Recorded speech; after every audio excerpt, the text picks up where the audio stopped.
Hello guys, अगर आप लोगों को मेरे वीडियोस पसंद आ तो प्लीज मेरे चैनल को सब्सक्राइब कर दियो। ट्रांसमाइग्रेटेड विलेन के पिछले एपिसोड के एंड में हमने देखा था कि लुई फाइनली वो इनर हॉल में आ जाते हैं और आने के बाद वो सारे सीक्रेट टेक्निक्स बुक्स में से अपने लिए एक सीक्रेट टेक्निक को बुक को ढूंढने लगता है और ढूंढता ढूंढता ये अपने मन में सोचने लगता है मेरा कल्टिवेशन अब 7th लेवल की एकदम पीक पर पहुंच गई, इसीलिए मुझे ब्रेक थ्रू करके 8th लेवल पर पहुंचने जाने के लिए एक 8th लेवल की सीक्रेट टेक्निक की बुक की जरूरत पड़ी। उसके बाद भी मैं आसानी से लेवल अप कर सकता हूँ, पर दिक्कत की बात यह है कि मैं यहाँ पर इतना देर ढूंढ चुका हूँ, फिर भी मुझे 8th लेवल या 9th लेवल या उससे ऊपर वाली टेक्निक बिल्कुल भी नहीं मिल रही। मुझे ऐसा लग रहा है 8th लेवल से ऊपर वाली टेक्निक सिर्फ उस 2nd फ्लोर वाली मिलेगी और मैं उस 2nd फ्लोर पर जाने के लिए जा सकता हूँ मेरे करंट स्ट्रेंथ के साथ। पर अगर उस बुढ़ाऊ ने मुझे ढूंढ लिया तो वो जरूर मुझे मार डालेगा या मुझे सीवियरली पनिश कर डालेगा, इसीलिए मुझे इतना जल्दी बिल्कुल भी नहीं करना चाहिए। और उतना ही नहीं, मैं जब से यहाँ पर आया हूँ तब से मैं कल्टिवेशन किए जा रहा हूँ, मैं कोई भी सीक्रेट टेक्निक या मार्शल टेक्निक्स को बिल्कुल भी प्रैक्टिस बिल्कुल भी नहीं कर पाए, इसीलिए मुझे एक सीक्रेट टेक्निक को ढूंढ के उसका प्रैक्टिस करना चाहिए। और ये सोचने के बाद वो सारे बुक्स को पढ़ने लगता है और बोलने लगता है क्लाउड डिस्पेलिंग पाम और क्विंग्यू स्वॉर्ड और बॉडी टेक्निक, ये सारे टेक्निक सुनने में काफी ज्यादा अच्छा और ताकतवर लगते हैं, पर प्रैक्टिस करने में मुझे इतना फायदा बिल्कुल भी नहीं होगा क्योंकि मैं वाटर एलिमेंट की प्रैक्टिस करता हूँ, इसलिए मुझे एक वाटर एलिमेंट रिलेटेड की टेक्निक को ही प्रैक्टिस करना चाहिए। ये सोचने के बाद ये सारे बुक्स में ऐसे वाटर एलिमेंट टेक्निक को ढूंढने लगता है और ऐसा काफी देर ढूंढने के बाद उसे फाइनली एक वाटर एलिमेंट के रिलेटेड टेक्निक की बुक मिल जाती है और उस टेक्निक का नाम फ्लोइंग रेन टेक्निक होता है। और उसे देखने के बाद ये अपने मन में सोचने लगता है कि अरे बाप रे, इस बुक के अंदर लिखा है कि अगर तुमने इस फ्लोइंग रेन टेक्निक को 3रे लेवल तक मास्टर कर पाओगे तो उसके बाद तुम इस वाटर के पीछे असली मतलब वो जान सकते हो। उसके बाद तेरा टेक्निक और तेरा पावर इतना हद तक बढ़ जाएगा कि तुम एक बड़ा सा पहाड़ को भी एक ही अटैक में, सिर्फ एक ही अटैक में पूरी तरह से बर्बाद करके रख सकते हो। अभी इसको याद आती है, अगर इस टेक्निक इतना ही पावरफुल है तो ये 1st फ्लोर पर क्यों है, 2nd फ्लोर पर क्यों नहीं है? सारे ताकतवर टेक्निक्स को 2nd फ्लोर पर ही रखा दिया और ऐसी बात है तो ये 1st फ्लोर क्या कर रहा है? ये सोचता वो बुक को और भी पढ़ने लगा, तभी इसको समझ आता है कि अरे बाप रे, ये टेक्निक तो इनकम्प्लीट है क्योंकि सिर्फ इस बुक के अंदर 1st लेवल की टेक्निक के बारे में लिखा है, तभी तो ये बुक को ये 1st फ्लोर पर रखा दिया। पर मुझे इतना भी निराश होने की कोई भी जरूरत नहीं क्योंकि अभी की मेरे कल्टिवेशन के साथ ये 1st लेवल ही मैं सीख सकता हूँ, उसके ज्यादा मैं बिल्कुल भी सीख ही नहीं सकता। एक बार ये 1st लेवल की टेक्निक को मास्टर करने के बाद उसके बाद 2nd फ्लोर पर जाऊंगा, उसके बाद दूसरा और 3रे लेवल की टेक्निक को भी मास्टर करूंगा। ये सोचता ही वो सारे बुक को पढ़ लेता हूँ। उसके बाद उसके वाटर एलिमेंट की related techniques, body techniques, sword techniques, ये सब काफी सारे टेक्निक्स को भी पढ़ने लगता है और ऐसे पूरे 2 घंटे बीत जाते। इसके बाद ये लुओ टियान वो ताली बजा दो बोला खत्म, पूरी 2 घंटे खत्म। इसीलिए तुम जो बुक्स अभी पढ़ रहे हो वो सारे बुक्स इसी इनर हॉल में रख दो। उसके बाद मेरे बात ध्यान से सुन लो क्योंकि 2 महीने के बाद तुम सारे लोगों को एक सुनसान आइलैंड में भेज दिया जाएगा और वहीं पर तुम्हारी ट्रेनिंग होगी। और यहाँ पर आप लोगों ने जिस बुक को पढ़ के जिस टेक्निक को सीख लिया वो टेक्निक को अच्छी तरह से 2 महीने के अंदर मास्टर कर लिया क्योंकि वो सारे टेक्निक्स तुम उस आइलैंड पर यूज करने वाले हो। अगर तुम वो सारे टेक्निक्स तब तक मास्टर नहीं कर पाओगे तो तुम उस आइलैंड पर जिंदा ही नहीं बच पाओगे। और उतना ही नहीं, जहाँ पर खतरा होता है वहीं पर ही अपॉर्चुनिटी मिलता है, इसीलिए उसी आइलैंड पर तुम हमारे लुओ फैमिली के लिए ग्लोरी भी कमा सकते हो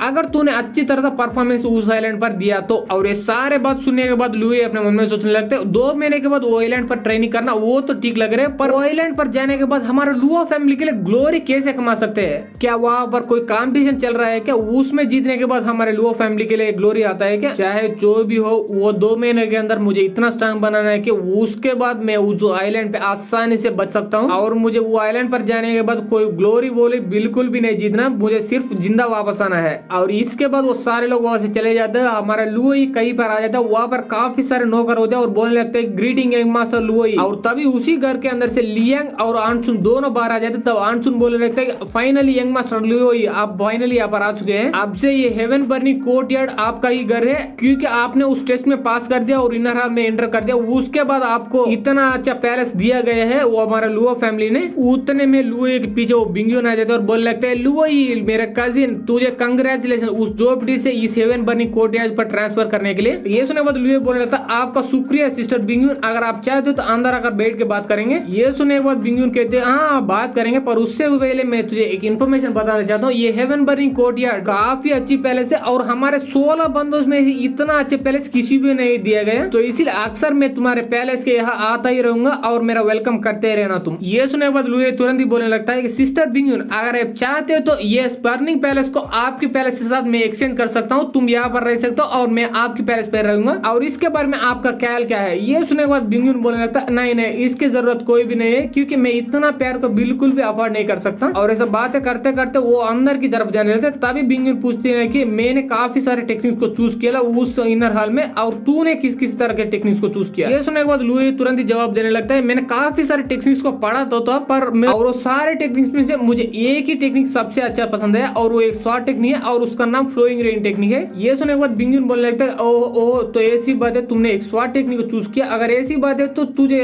शॉर्ट टेक्निक को प्रैक्टिस करने के लिए एक अच्छे तलवार की जरूरत पड़ेगी, पर तुझे चिंता करने की कोई भी जरूरत नहीं, क्योंकि मेरे पास एक अच्छा तलवार है और उस तलवार को लाके मैं तुझे दूंगी। अगर उस तलवार से तुम ये शॉर्ट टेक्निक को प्रैक्टिस करना चालू करेगा तो तेरा शॉर्ट टेक्निक और भी तेज इंप्रूव होना चालू करेगा। ये सुनने के बाद लुई बोलने लगता है, फेवर करने के लिए आपका शुक्रिया सिस्टर बिंगुन। ये सुने तुरंत बाद सिस्टर बिंगुन इसके पास आ जाते हैं और इसके कान में धीरे से बोलने लगते हैं कि मैं यहाँ पर ये सारे बात करने के लिए बिल्कुल भी नहीं आया हूँ, मैं यहाँ पर तुम्हें ये इन्फॉर्मेशन बताने के लिए आया हूँ कि तुम्हारे नया पैलेस में काफी सारे नौकरानी है, और वो सारे नौकरानी में से कुछ नौकरानी जासूस भी हो सकते हैं, इसीलिए तुम्हें उनके साथ संभाल कर रहना चाहिए। क्योंकि कुछ दिन पहले मैं अंकुल डिओ टियानबू को कुछ नौकरानी के साथ बात करते हुए देखा, इसीलिए मैं तुझे चेतावनी देने के लिए यहाँ पर आया हूँ। ये सुनने के बाद लुई बोलने लगता है, ये इन्फॉर्मेशन देने के लिए आपका फिर से शुक्रिया सिस्टर बिंगुन, और ये बात मैं जरूर याद रखूंगा। और ऐसे काफी देर बीत जाता और रात हो चुका है, तब हम लेके लुई कई बार जा रहा होता उसी पैलेस से बाहर, और जाते जाते अपने मन में सोचने लगता है, मेरे सिस्टर बिंगुन ने मुझे ऑलरेडी इन्फॉर्मेशन दिया है कि यह इस पैलेस के अंदर काफी सारे नौकरानी उस लुओ टियानबू के लिए काम कर रहा है, इसीलिए मुझे यहाँ पर ट्रेनिंग करना बिल्कुल भी नहीं चाहिए। और ये लुओ फैमिली सबसे सेफेस्ट प्लेस मेरा मॉम और मेरा फादर का ग्रेव के यहाँ पर है, क्योंकि वहाँ पर कोई भी नहीं आता, इसीलिए मुझे वहाँ पर ही ट्रेनिंग करना चाहिए, वहाँ पर कोई भी नहीं मुझे देख पाएगा। ये सोचता वो उस ग्रेव के पास जाता है, और वहाँ पर जाने के बाद ये पूरी तरह से जोक जाता है, क्योंकि उस ग्रेव के पास पहले ही एक बंदा मौजूद होता है, और वो बंदा और कोई नहीं बल्कि ये लुओ फैमिली का पैट्रियार्च ही होता है, और वो बोलने लगता है तुम यहाँ पर आ जाओ। ये सुनने के बाद लुई तुरंत ही वहाँ पर आ जाता है, बोलने लगता है, पैट्रियार्च इस वक्त आप यहाँ पर क्या कर रहा है। ये सुनने के बाद ये पैट्रियार्च बोलने लगता है कि मुझे अच्छी तरह से पता है कि तुम मुझे काफी ज्यादा नफरत करते हो, क्योंकि मैंने तुम्हारे साथ तुम्हारा बचपन से एक बार भी एक ग्रैंडपा जैसा बिल्कुल भी बर्ताव नहीं किया, इसीलिए तुम मुझे अभी भी पैट्रियार्च बुला रहे हो, ग्रैंडपा बिल्कुल भी नहीं बुला रहे हो। अगर तुम मुझे हेट भी करते हो उसका दोष तुम्हारा कुछ भी नहीं है, पूरा दोष मेरा है। सुनने के बाद लुई बोलने लगता है, नहीं पैट्रियार्च, आपको कोई गलत फहमी हुआ होगा, क्योंकि मैं तुझे नफरत नहीं करता हूँ या प्यार नहीं करता हूँ, क्योंकि मैं अपना बचपन से लेके अब तक आपके साथ एक सेकंड का वक्त भी नहीं बिताया हूँ। और यही नहीं, मैं ये भी समझता हूँ आप इस लुओ फैमिली का पैट्रियार्च है, इसीलिए आपके ऊपर काफी सारे रेस्पॉन्सिबिलिटी होंगे, और आप उन रेस्पॉन्सिबिलिटी संभालने में बिजी होंगे 16 साल के लिए, इसीलिए आप मेरे पास एक बार भी नहीं आए वो 16 सालों में। पर आपको एक सच बात बताऊं, वो ये है कि आप मेरे साथ वक्त बिताए या ना बिताए, इससे मुझे घंटा भी फर्क नहीं पड़ेगा, क्योंकि मेरे दिल में आप एक अजनबी और इस लुओ फैमिली के पैट्रियार्च के अलावा कुछ भी नहीं हो।